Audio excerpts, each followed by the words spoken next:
વાત કરીએ અમદાવાદના રેકોર્ડની તો અમદાવાદના મહેમાન બનેલા આર્ટ ઓફ લિવિંગના સંસ્થાપક શ્રી શ્રી રવિશંકર મહારાજ સમક્ષ અમદાવાદમાં બન્યો એક રેકોર્ડ, અન્નકૂટમાં સૌથી વધુ વાનગીઓ ધરાવવાનો રેકોર્ડ.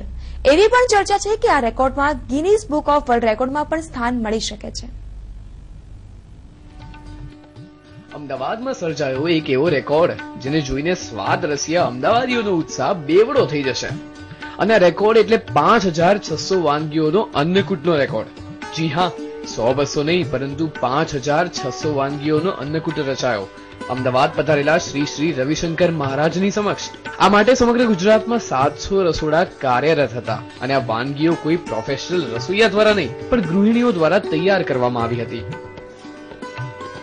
ત્યારે આવો અદ્ભુત અન્નકૂટ જોઈને શ્રી શ્રી રવિશંકર મહારાજે પણ ગુજરાતની સંસ્કૃતિના વખાણ કર્યા.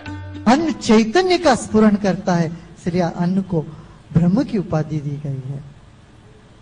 तो अन्नकूट का इस अवसर पर धनतेरस तो कल आ ही रहा है. गुजरात में ये जो आज काम हो रहा है और ये इतने तरह तरह के भोजन को कई बच्चों को बांटा जाएगा कि 25,000 बच्चों को ये सब बांटा जाएगा.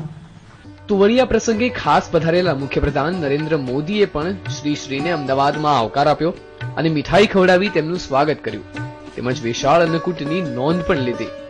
आज एक दूसरा विश्व विक्रम हो रहा है.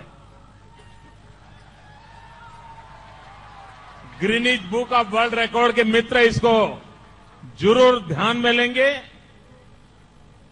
हम नागरिक लोग जब भगवान की पूजा करते हैं, सामान्य लोग तो 56 भोग से काम चला लेते हैं, लेकिन जब संत शक्ति जुड़ती है तो 5600 भोग हो जाते हैं. જો કે હવે આ તમામ વાનગી હજારો ગરીબ બાળકોમાં વહેંચવામાં આવશે. ત્યારે 5600 વાનગીઓના આ અન્નકૂટને વિશ્વ રેકોર્ડમાં સ્થાન મળે તેવી શક્યતા છે. ત્યારે વધુ એક રેકોર્ડમાં અમદાવાદનું નામ ઉમેરાય તો નવાઈ નહીં.